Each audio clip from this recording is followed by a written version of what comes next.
नमस्कार दोस्तों, आप सभी का स्वागत है इस यूट्यूब चैनल इन्फॉर्मेशन पे।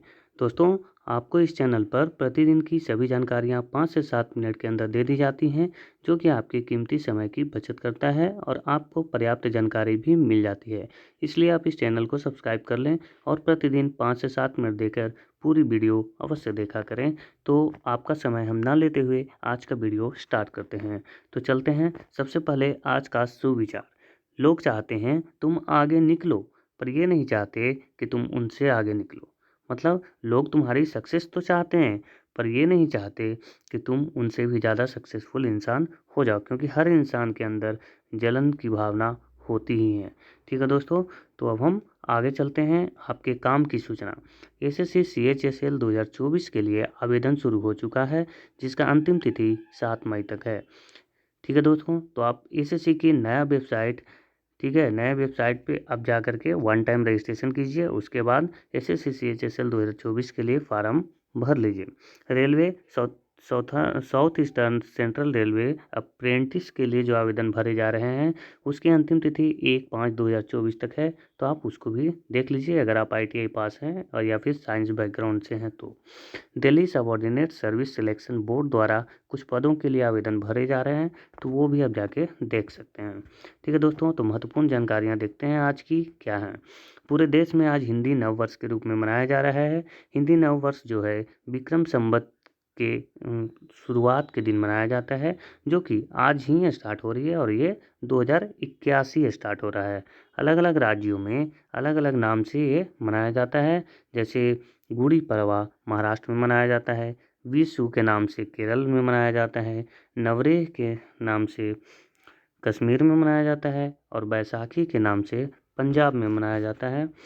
नोगमा के नाम से, नोगमा पानबा के नाम से मणिपुर में मनाया जाता है और रोहली बिहू के नाम से असम में मनाया जाता है। ठीक है दोस्तों, तो आप याद रखिएगा विक्रम संवत के अनुसार ये कौन सा वर्ष है, तो 2081 है। ठीक है, अब हम आगे बढ़ते हैं। तीनों सेनाओं के संयुक्त सम्मेलन का नाम क्या है, तो परिवर्तन चिंतन नई दिल्ली में आयोजित हुआ।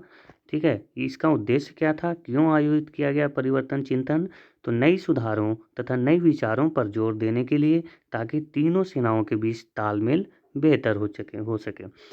ठीक है दोस्तों, तो हम देखते हैं कुछ महत्वपूर्ण जानकारियाँ। जैसे थल सेना प्रमुख अभी कौन है, तो जनरल मनोज पांडे। वायुसेना प्रमुख कौन है, विवेक राम चौधरी। और नौसेना प्रमुख हैं R हरि कुमार।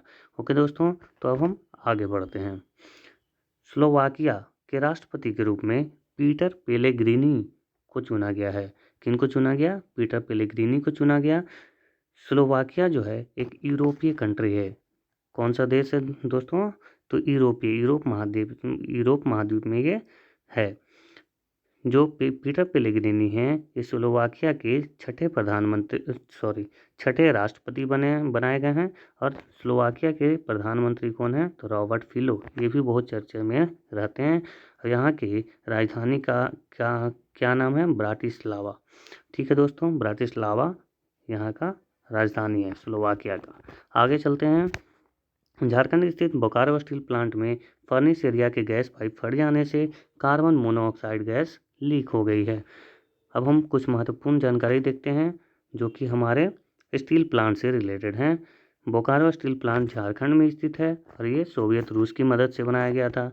भिलाई इस्पात संयंत्र छत्तीसगढ़ में है और ये रूस की सहायता से बनाया गया था।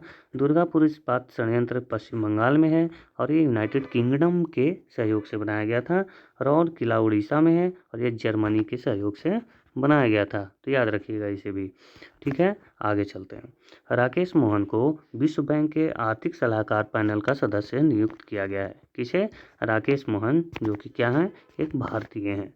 द आइडिया ऑफ डेमोक्रेसी एक बुक है। द आइडिया ऑफ डेमोक्रेसी नामक पुस्तक का लॉन्च किया गया है, जिसके लेखक कौन है, तो सैम पित्रोदा हैं।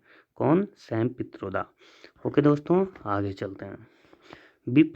विप्रो क्या है, तो विप्रो एक भारतीय कंपनी है, जो कि IT सेक्टर की कंपनी है, सूचना प्रौद्योगिकी के लिए। ठीक है। तो विप्रो के नए सीईओ और मैनेजिंग डायरेक्टर श्रीनिवास पालिया को बनाया गया है। किसे? श्रीनिवास पालिया को बनाया गया है। विप्रो का मुख्यालय कहाँ है? बेंगलुरु। और इसके संस्थापक है जिम प्रेम जी, और इसकी स्थापना हुई थी 1945 में। ठीक है दोस्तों, आगे चलते हैं। कजाकिस्तान अंतर्राष्ट्रीय बैडमिंटन चैलेंज टूर्नामेंट में पुरुष एकल का खिताब भारत के थारुन मन्नेपल्ली ने जीत ली है। कौन? थारुन मन्नेपल्ली।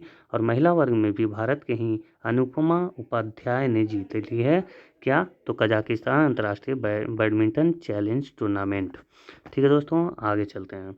मार्च महीने का ICC player of the month award की घोषणा हो गई है, जिसमें पुरुष एकल का खिताब पुरुष का ICC player of the month का अवार्ड कमिंदू मेंडिस जो कि श्रीलंका के हैं उन्हें दिया गया, और महिला के लिए माया वाउचर जो कि इंग्लैंड के हैं उनको दिया गया। और आईसीसी का मुख्यालय कहाँ दोस्तों? तो दुबई में है। आगे चलते हैं। एनसीईआरटी ने शैक्षणिक सामग्री के कॉपीराइट मामले के लिए चेतावनी जारी की है।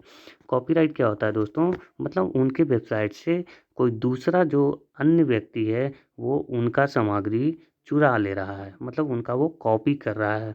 ठीक है, तो ऐसे में एनसीईआरटी ने एक चेतावनी जारी की है, और भारत में जो है कॉपीराइट मामले के लिए कॉपीराइट एक्ट 1957 द्वारा कार्रवाई की जाती है, जिसे संशोधित करके 2012 में इसका संशोधन हुआ और कॉपीराइट एक्ट 2012 कर दिया गया है।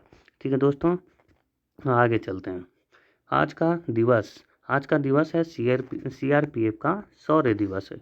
9 अप्रैल 1965 को भारत और पाकिस्तान के बीच युद्ध हुआ, जिसमें पाकिस्तानी सेना ने गुजरात के कच्छ जिले में, ठीक है, रण ऑफ कच्छ में स्थित सरदार पोस्ट पर हमला किया था। इस पोस्ट पर सीआरपीएफ जवानों की संख्या बहुत ही कम थी, जबकि पाकिस्तानी सेना की संख्या बहुत अधिक थी। फिर भी पाकिस्तानी सेना को धूल चटा दी थी भारतीय सेना ने। ठीक है, तो इसलिए आज सीआरपीएफ का शौर्य दिवस मनाया जाता है। आगे चलते हैं। तो ठीक है दोस्तों, इतना बने रहने के लिए thanks a lot for watching my video, और please give me your suggestion in the comment box. Thank you so much.